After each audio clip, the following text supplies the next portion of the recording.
Assalamualaikum warahmatullahi wabarakatuh.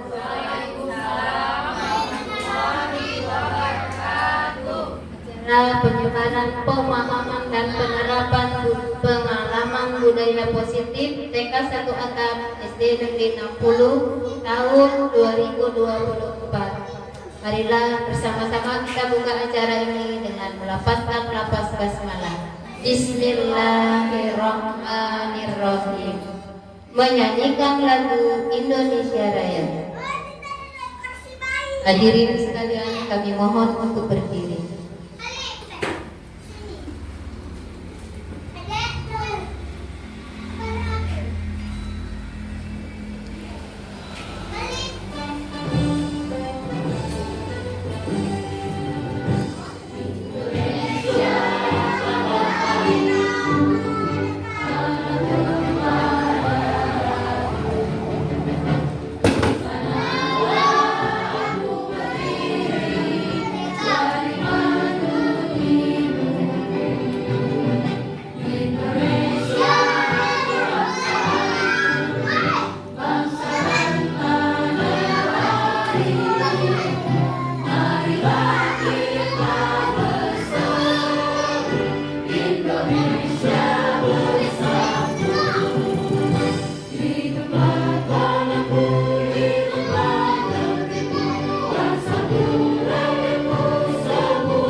Hadirin, duduk kembali.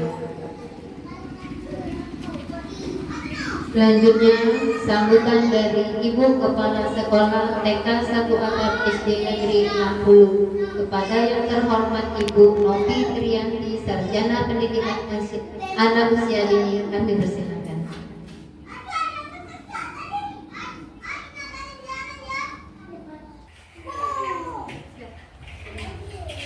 Bismillahirrahmanirrahim. Yang kami hormati Dewan Guru dan Staf TK 1 Atap SDN 60 Kota Prabu Muli, dan yang saya banggakan juga. Assalamualaikum warahmatullahi wabarakatuh.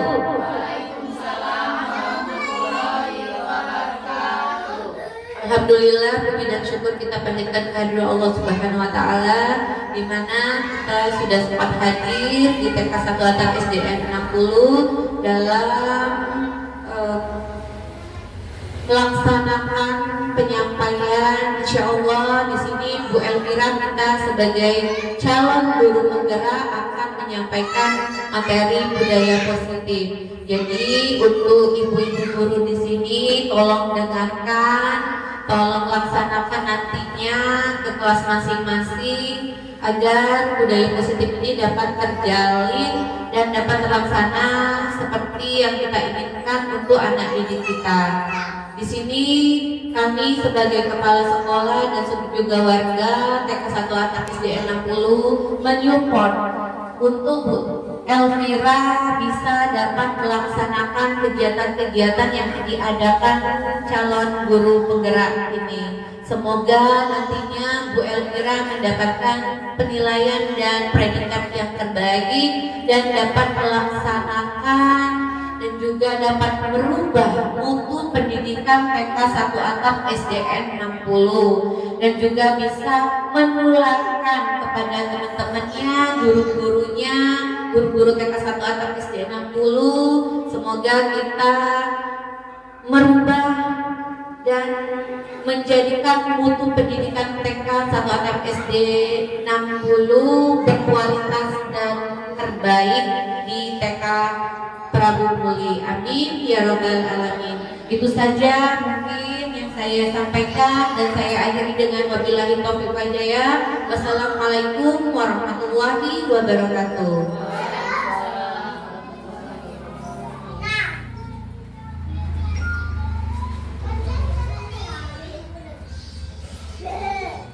Itulah rekan-rekan sekalian kata sambutan dari kepala sekolah kita yang telah memberikan sambutannya. Semoga apa yang diharapkan oleh beliau dapat tercapai dan kita semua dapat melaksanakannya dengan sebaik-baik mungkin. Selanjutnya rekan-rekan sekalian, marilah bersama-sama kita dengarkan pemaparan dari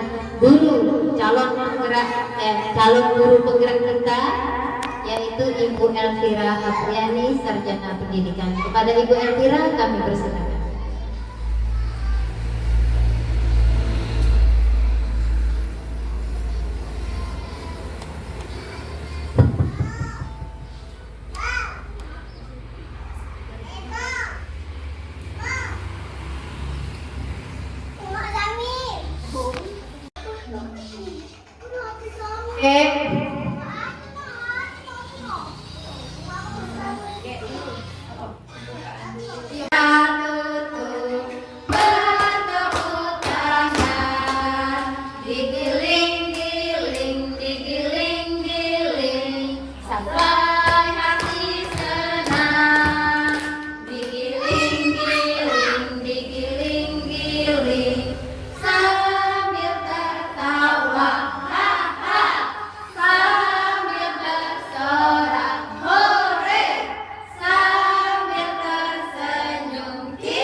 Di sini budaya positif.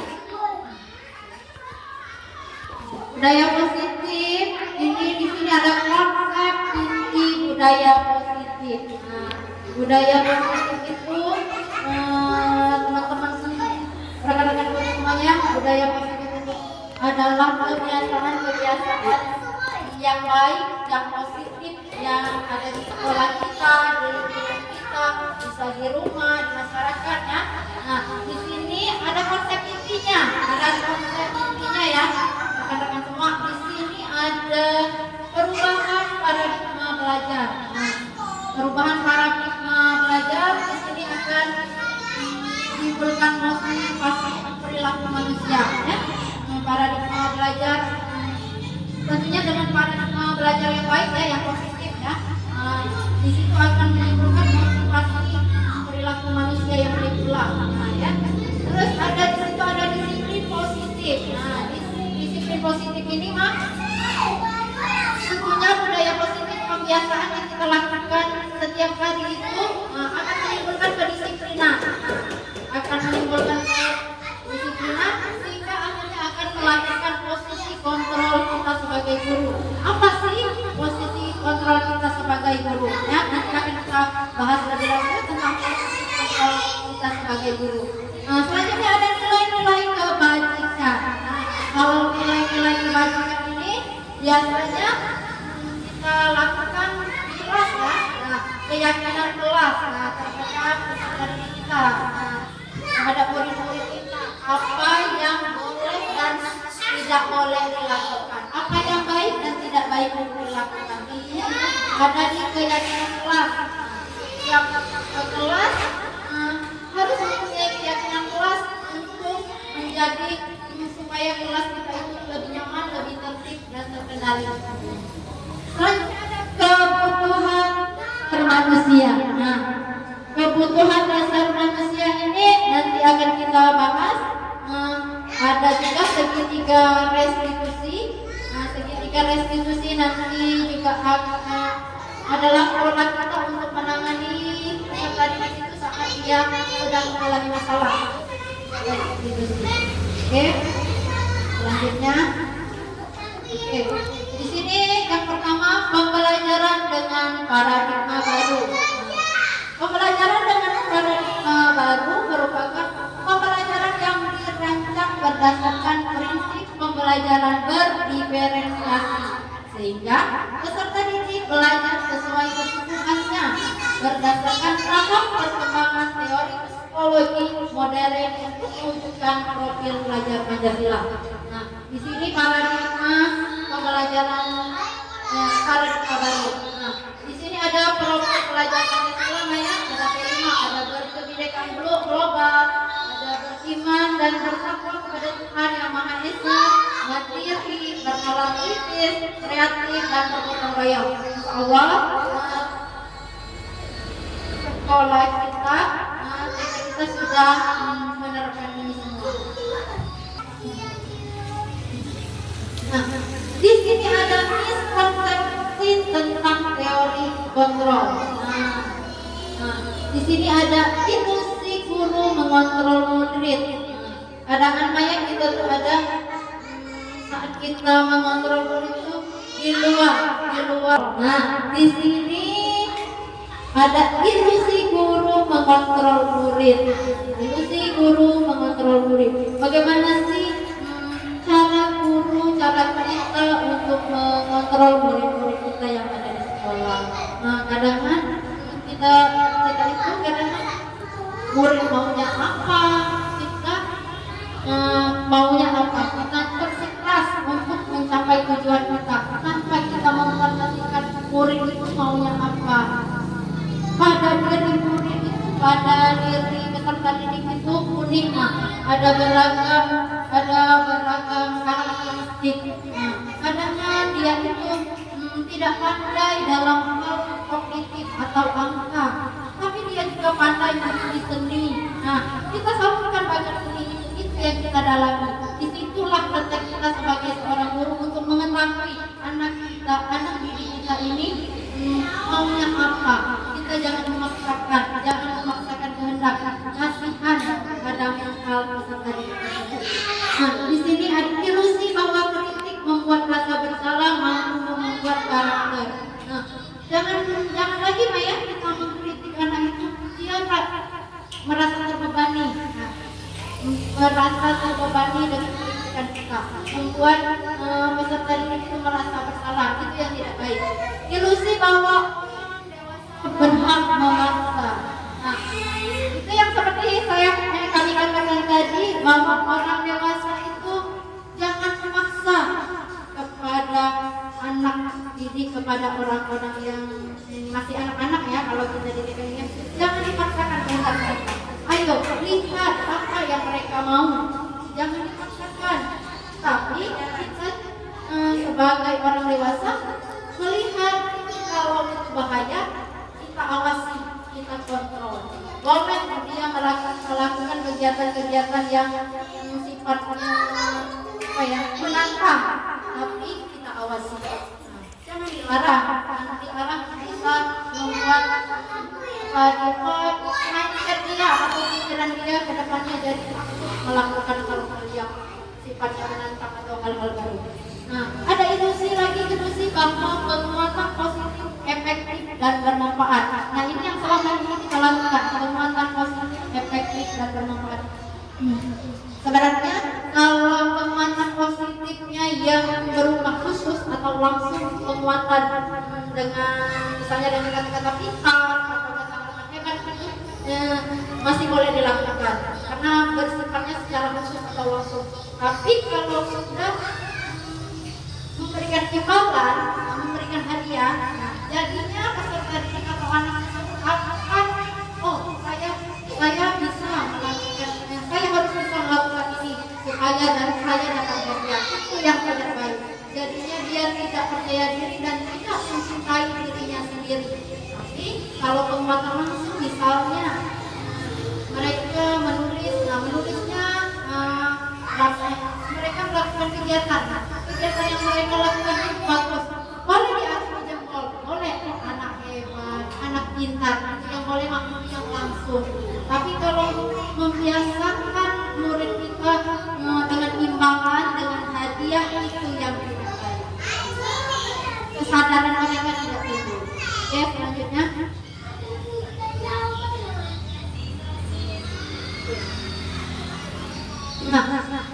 Nah, di sini ada berubah banyak mengubah paradigma stimulus respon ke pendekatan teori kontrol. Di sini ada stimulus respon, realitas, kebutuhan kita semua sama. Di sini ada kebutuhan kita semua sama. Teori kontrolnya, realitasnya, kebutuhan kita berbeda. Setiap manusia, apalagi murid, peserta didik, mereka mempunyai kebutuhan yang berbeda-beda. Semua orang terikat hal yang sama. Tidak, jangan dispesifikkan semua hal orang itu bisa menyukai kita. Jangan. Kita ganti dengan setiap orang memiliki gambaran yang berbeda. Tinggal bagaimana cara orang tersebut menilai apa yang dilihat. Apa positif atau negatif. Terus ada lagi, kita mencoba mengubah orang agar berpandangan sama dengan kita. Jangan ini yang jangan agar berpandangan sama dengan kita. Ini tidak baik juga. Mereka belum tentu kita bisa menyamakan persepsi, menyamakan pandangan. Harus sama dengan apa yang kita pandang. Tidak, kita ubah dengan kita berusaha, kita mulai dari kita berusaha memahami pandangan orang tentang dunia. Hingga akhirnya akan timbul ketentraman. Terus perilaku buruk dilihat sebagai suatu kesalahan. Nah, ini yang sering kalian perilaku buruk sering terlihat suatu kesalahan. Kita rubah ya, semua perilaku memiliki tujuan. Mungkin ada mungkin buruk yang dilakukan orang tersebut, tapi orang tersebut ada profil di belakangnya, ada tujuan di belakangnya. Apa yang dilakukannya itu memiliki tujuan. Nah, kita yang kita harus pahami itu. Terus ada orang lain bisa mengontrol saya. Orang lain bisa mengontrol saya, tapi hanya diri kita yang bisa mengontrol diri kita. Orang lain tidak akan bisa mengontrol diri. Terus saya bisa mengontrol orang lain. Saya bisa mengontrol orang lain. Nah, ini juga tidak bisa ya, kita tidak bisa mengontrol orang lain. Apa yang dilakukan mereka tidak bisa kita kontrol. Kita memang pandangan Anda tidak bisa mengontrol orang lain. Ya. Terus pemaksaan ada pada saat rujukan gagal. Nah, kadang-kadang ya, murid biasanya ya, kalau dibujuk gagal kadang-kadang ya. Jadinya adanya bersifat pemaksaan. Nah, kita ubah sekarang ya. Kita ubah kolaborasi dan konsensus menciptakan pilihan-pilihan baru. Apa itu kolaborasi? Bekerja sama. Misalnya dengan peserta didik, kalau dibujuk dia tidak mau, dibujuk dia tidak mau, kita lahirkan kolaborasi. Kita ikuti mau dia. Mau seperti apa? Oke? Terus ada model berpikir menang kalah. Model berpikir menang kalah. Kalau kita berpikirnya menang kalah, sudah. Kalau ini akan menang, kalau kita nanti kalah, jadinya tidak maju-maju. Kita ubah cara berpikir kita dengan model berpikir menang. Apapun yang kita lakukan dalam diri kita itu menang. Itu yang harus kita kuatkan. Terus selanjutnya ada budaya positif, disiplin positif. Disiplin ini berasal dari kata disiplina yang artinya pelajar. Disiplin mengacu pada disiplin diri yang memiliki tanggung jawab terhadap apa yang dilakukannya berdasarkan nilai-nilai yang diyakininya. Disiplin ini tentunya kalau kita mendengar kata disiplin adalah kebiasaan atau rutinitas yang kita lakukan. Nah, kalau sudah dengar kata disiplin itu pasti kalau selama ini kita memandangnya kaku, disiplin. Nah, sebenarnya disiplin itu belajar, tahapan kita untuk belajar.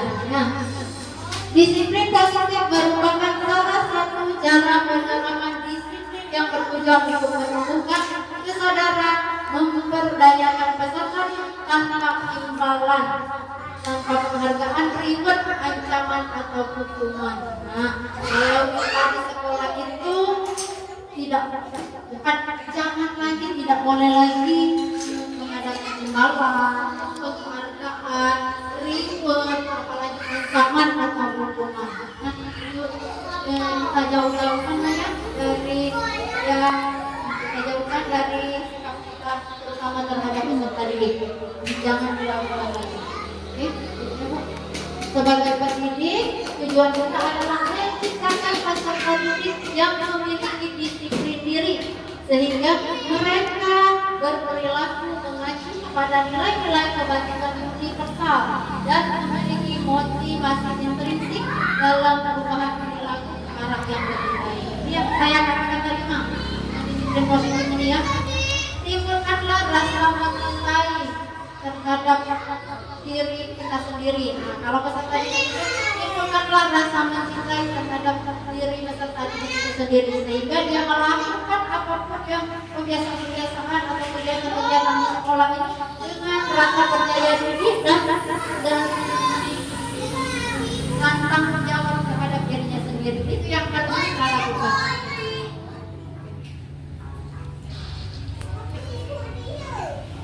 Nilai-nilai kebajikan, nilai-nilai yang disepakati bersama lepas dari suku, bangsa, agama, bahasa maupun latar belakangnya. Nah, contohnya nilai kebajikan institusi organisasi. Di sini ada profil pelajar Pancasila, beriman dan bertakwa kepada Tuhan Yang Maha Esa dan berakhlak mulia, berkebinekaan global, gotong royong, mandiri, kreatif dan bernalar kritis. Terus ada di IDO Premier Years program ya. Di situ ada toleransi, rasa hormat, integritas, mandiri, menghargai, antusias, empati, keinginan Tuhan, kreativitas, kerjasama, percaya diri dan komitmen. Selanjutnya ada keterampilan hidup, life skill, dapat dipercaya, lurus hati, pendengar yang aktif, tidak merendahkan orang lain dan memberikan yang terbaik dari diri. Nah, kita lanjut lagi ke kebutuhan dasar manusia. Nah, di sini kebutuhan dasar manusia adalah segala sesuatu yang kita lakukan untuk mendapatkan apa yang kita inginkan. Baik tindakan pasti memiliki tujuan tertentu. Semua usaha terbaik yang kita lakukan dalam rangka agar kebutuhan dasar kita terpenuhi dengan baik. Di sini ada 5 kebutuhan dasar manusia. Yang pertama, bertahan hidup. Bertahan hidup itu memerlukan makanan, pakaian, tempat tinggal, keamanan dan kesehatan. Selanjutnya ada kasih sayang dan rasa diterima. Rasa diterima, dipedulikan, berbagi, kerjasama ya, dan sebagainya. Selanjutnya ada penguasaan, harga diri, keinginan dianggap memimpin, berprestasi, diakui dan didengar. Nah, terus ada kebebasan mandiri, memiliki pilihan, mencoba hal baru, mampu mengendalikan arah dirinya. Terus yang terakhir ada kesenangan, bermain, humor, antusiasme, tertawa, liburan ya. Kita liburan itu masuk dalam kesenangan. Ini 5 kebutuhan dasar kita sebagai manusia. Nah, yang pertama motivasi intrinsik ini yang pertama untuk menghindari ketidaknyamanan atau hukuman dari luar ya. Kedua ada mendapatkan imbalan atau penghargaan dari orang lain. Selanjutnya ada motivasi intrinsik dari dalam kita, dari dalam diri kita, untuk menjadi orang yang mereka inginkan dan menghargai diri sendiri dengan nilai-nilai yang mereka percaya. Tentunya kalau motivasi intrinsik itu dari luar, kalau motivasi intrinsik itu dari dalam diri kita sendiri.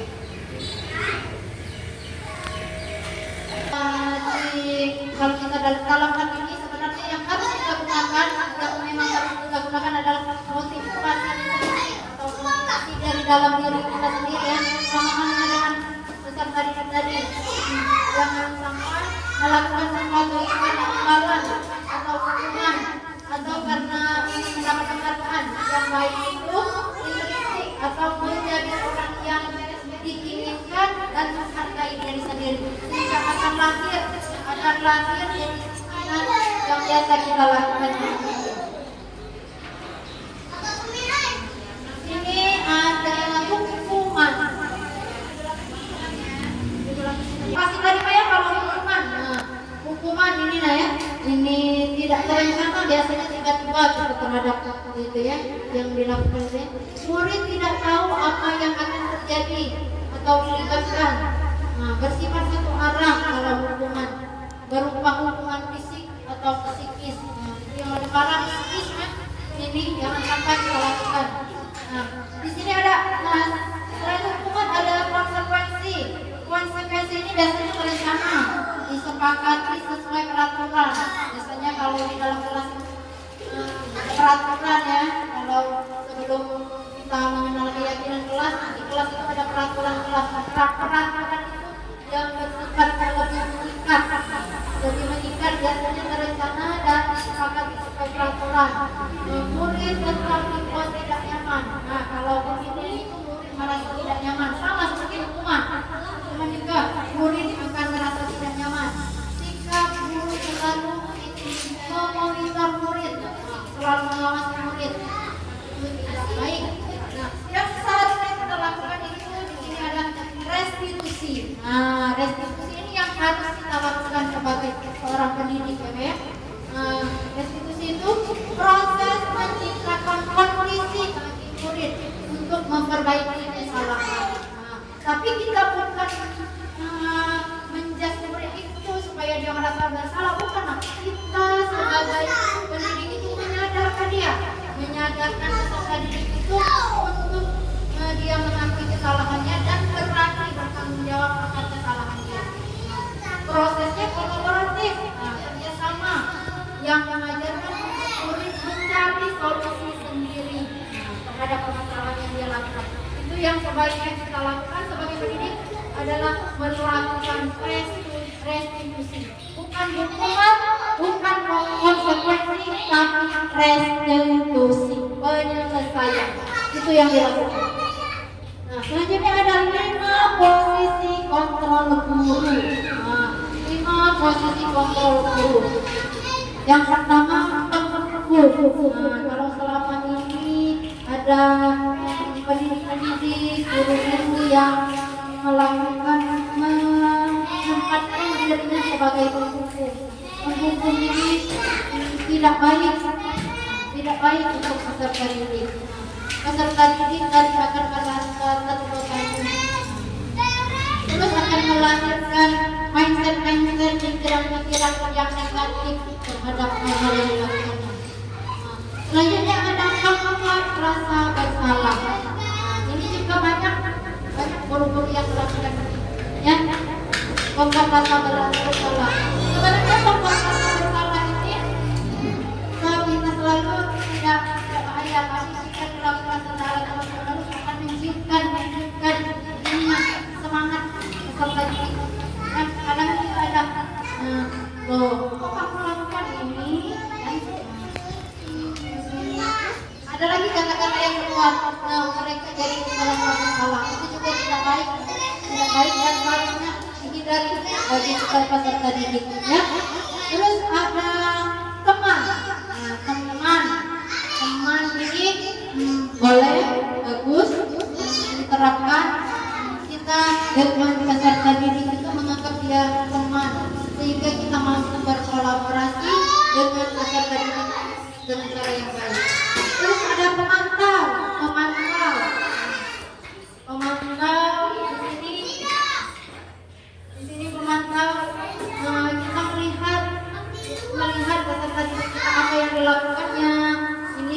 sebenarnya bagus ya diterapkan. Tapi terus selanjutnya ada manajer, posisi manajer. Nah ini posisi yang paling ideal. Posisi yang paling ideal bagi kita peserta didik adalah sebagai manajer. Dimana kalau manajer itu kita mampu memposisikan kita sebagai teman, mampu juga memposisikan kita sebagai pemantau. Jadi istilahnya manajer ini kolaborasi yang baik yang kita lakukan. Kita bisa melihat dan membuat peserta didik merasa nyaman. Contoh penerapan 5 posisi kontrol guru. Ada kasus mana ya? Siswa tidak memakai atribut lengkap saat upacara. Siswa tidak memakai atribut lengkap saat upacara bendera. Kalau penghubung, misalnya ada kan siswa kadang-kadang tidak lengkap, tidak lengkap atribut upacara benderanya. Misalnya dia tidak memakai topi atau tidak memakai dasi, pokoknya atribut. Nah, di sini yang pertama ada penghubung. Penghubung biasanya kalau yang dilakukan itu hormat pada bendera selama 1 jam, boleh tidak? Tidak. Terus ada lagi penguat rasa bersalah. Itu ada kata-katanya. Berapa kali ibu harus memberitahu kamu selalu saja mengecewakan ibu. Jadi timbul ini pesimis dalam dirinya, rasa bersalah. Itu juga tidak baik. Nah ini posisi teman. Ayo dong kita ikuti aturan sekolah. Kalau kamu ibu ya kali ini ya sudah tidak apa-apa. Nah ini bagus juga. Jangan begitu Anda juga akan mengikuti. Selanjutnya ada lagi contoh. Nah di sini pemantau, seorang guru yang memposisikan dirinya sebagai pemantau. Ada contohnya, kamu sudah melanggar peraturan sekolah, kamu tahu konsekuensinya. Jadi menimbulkan apa sih yang kesalahan yang saya lakukan sehingga guru saya berbicara seperti itu yang memantau. Selanjutnya di sini ada manajer. Apakah kamu tahu kesalahanmu? Kira-kira bagaimana kamu memperbaiki kesalahanmu? Itu juga menimbulkan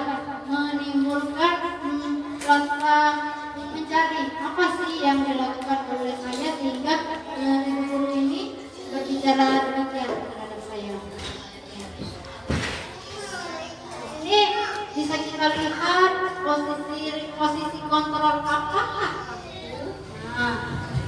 yang biasa-biasa kita lakukan.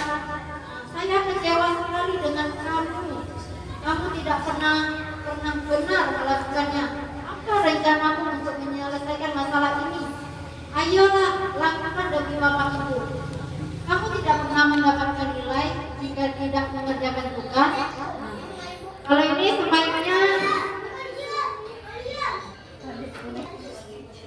ada budaya positif keyakinan kelas. Keyakinan kelas. Mengapa keyakinan kelas? Mengapa bukan peraturan kelas? Nah, tadi saya di kelas kami, di kelas tren sudah buat bersama-sama dengan murid ya keyakinan kelas. Nah, di situ ada pertanyaan mengapa keyakinan kelas bukan peraturan kelas. Nah, kalau keyakinan kelas ini ini lebih kepada kesadaran terhadap warga kelas itu untuk menaati peraturan yang ada di kelas, menaati semua nilai-nilai yang ada di kelas. Kalau peraturan kelas lebih dipandang kalau peraturan itu jika dilanggar akan mendapatkan hukuman. Nah itu yang kita rubah, bukan lagi peraturan kelas tapi keyakinan kelas. Saya berharap nanti di kelas-kelas ibu juga menerapkan keyakinan kelas. Kami insya Allah akan siap membantu untuk membuat keyakinan di kelas. kelas ibu-ibu semua ya. Pembentukan keyakinan kelas. Nah, kalau pembentukan keyakinan kelas ini pertama bersifat abstrak, berupa pernyataan universal, pernyataan umum, dibuat dalam pernyataan positif. Nah, jangan ada di keyakinan kelas itu, jangan ada kata-kata tidak, jangan ada kata-kata jangan. Nah, tidak ada lagi kata tidak ada lagi kata jangan. Tapi kita ganti keyakinan kelas itu dengan kata-kata yang positif. Misalnya, jangan membuang sampah sembarangan. Itu kata awalnya. Keyakinan kelasnya kita ganti. Rayakan hidup bersih. Nah, itu yang baik. Itu yang baik. Kelas itu mas, itu bu sedikit saja. Nah, jangan banyak jadi tidak ingat, tapi sudah mencakup ini semua yang ada di kelas kita. Sesuai dengan kondisi kelas dan sekolah sehingga mudah diterapkan. Terus semua warga sekolah atau warga kelas dilibatkan saat membuat keyakinan kelas. Nah, jangan kita sebagai guru itu membuat keyakinan kelas sendiri, orek-orek diberi. Nah, kita libatkan. Nah, kalau anak mereka itu tidak apa-apa, kita libatkan anak mereka nanti. Dia akan berkomentar sendiri. Nah, seperti yang saya lakukan di kelas, yang kami lakukan di kelas tadi. Alhamdulillah anak-anaknya semuanya positif dan mau menyumbangkan ide. Nah, budaya positif berikutnya ada segitiga restitusi. Nah, di sini yang segitiga restitusi ini suatu proses dialog yang dijalankan oleh guru agar dapat menghasilkan murid yang mandiri dan bertanggung jawab. Tentunya segitiga restitusi ini ada 3 tahapan: menstabilkan identitas, validasi tindakan yang salah, dan menanyakan keyakinan. Nah, ini yang seharusnya kita terapkan di kelas kita atau di sekolah kita. Ya, kita selesaikan masalah yang timbul pada peserta didik kita itu dengan melakukan segitiga restitusi. Tentunya dengan 3 tahapan tadi. Ya, oke, selanjutnya. Nah, yang pertama adalah stabilkan identitas. Nah, ini yang tahapan segitiga restitusi tadi ya. Nah, ada menstabilkan identitas adalah suatu proses dialog yang dijalankan oleh guru agar dapat menghasilkan murid yang mandiri dan bertanggung jawab. Nah, ada di sini kata-katanya berbuat salah itu wajar. Nah, tidak apa-apa. Tidak ada manusia yang sempurna dan itu masih banyak lagi kata-kata baik yang akan menstabilkan identitas. Oke, selanjutnya.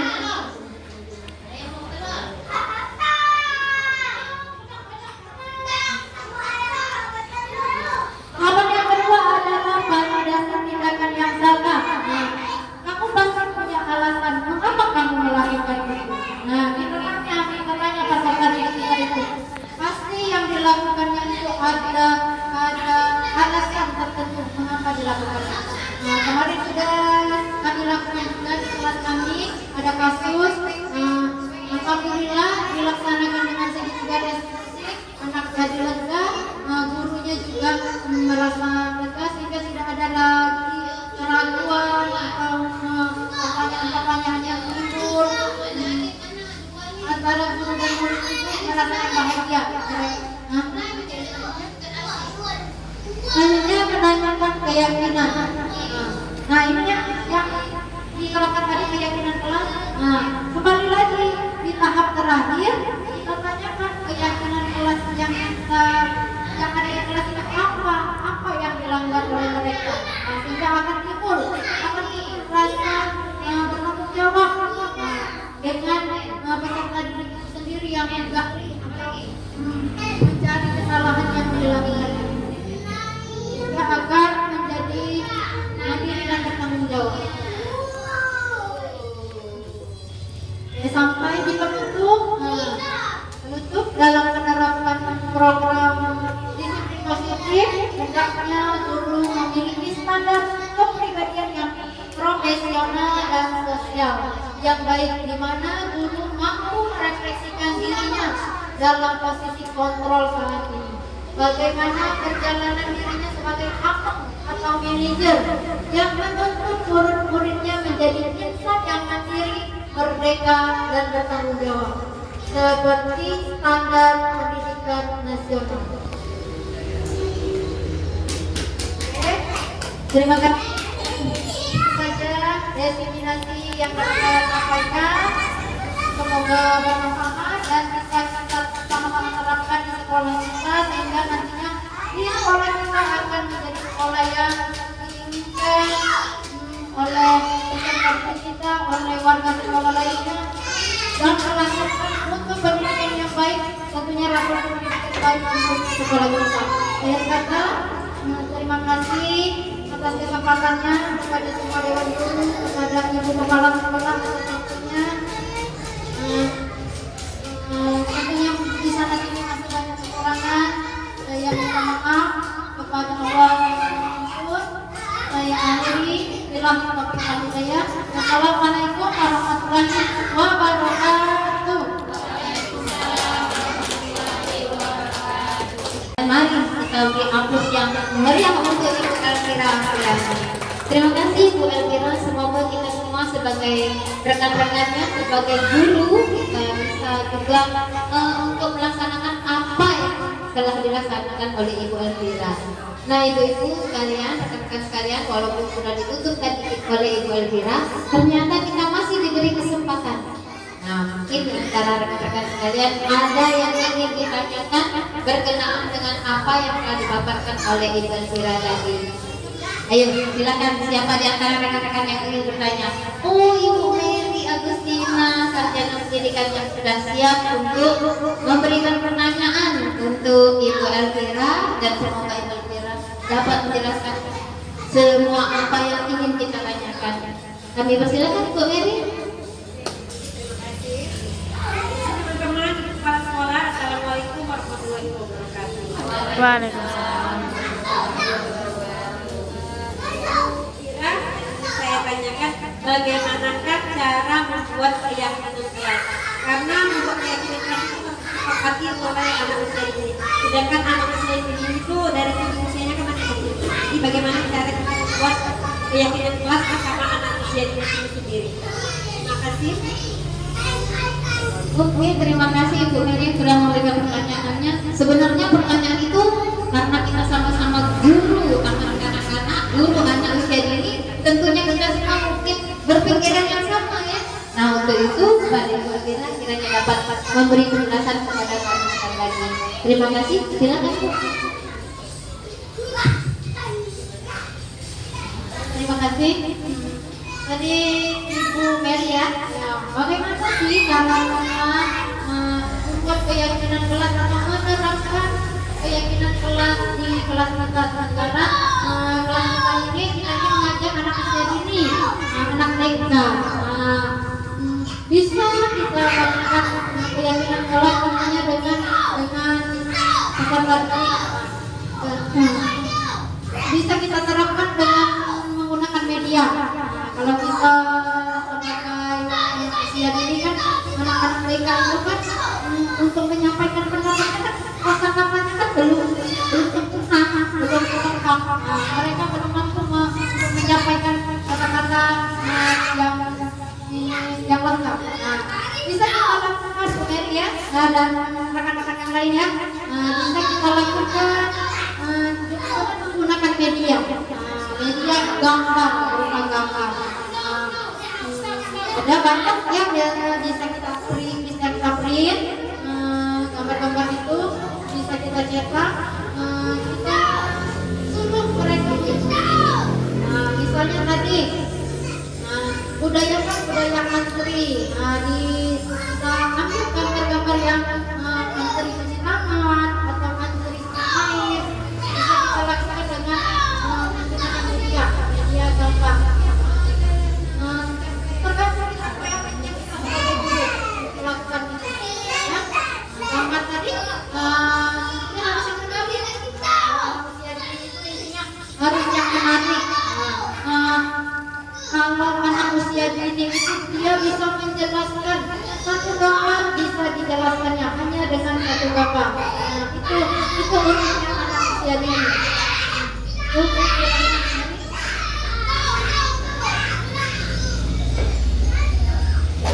Bagaimana Bu Meli dengan penjelasan dari Ibu Nurfina tadi?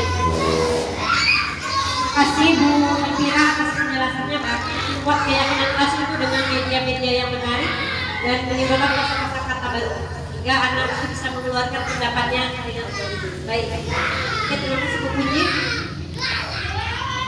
Baiklah rekan-rekan sekalian, itu adalah salah satu trik ya. Jadi untuk kita membuat keyakinan kelas tadi, kata Ibu Elvira, dengan media yang menarik kita buat gambar. Tapi kita harus lebih kreativitas lagi untuk membuat gambar yang bisa menggambarkan apa yang kita hendaki untuk membuat keyakinan kelas di kelas kita masing-masing nanti. Ya mungkin itu saja. Apakah ada di antara rekan-rekan sekalian yang ingin bertanya lagi? Atau sudah merasa cukup? Oke, kalau sudah merasa cukup, seandainya nanti ada yang ingin ditanyakan lagi, walaupun tidak dalam forum seperti ini, bisa kita sampaikan langsung kepada Ibu Elvira atau Ibu Novi atau kepada rekan-rekan kita yang lainnya. Mungkin itu saja, ibu-ibu sekalian, rekan-rekan sekalian. Mohon maaf sudah meluangkan waktunya. Terima kasih yang terlebih dahulu ya untuk mengikuti kegiatan ini dan sebagai pembawa acara mungkin di sini saya terdapat kesalahan, kesilapan, kekurangan. Lupa saya mohon maaf, kepada Allah saya mohon ampun. Adalah bersama-sama kita tutup acara ini dengan melapaskan lafaz hamdalah. Alhamdulillahirabbil alamin. Mari kita tutup dengan wabillahi taufiq wal hidayah. Wassalamualaikum warahmatullahi wabarakatuh.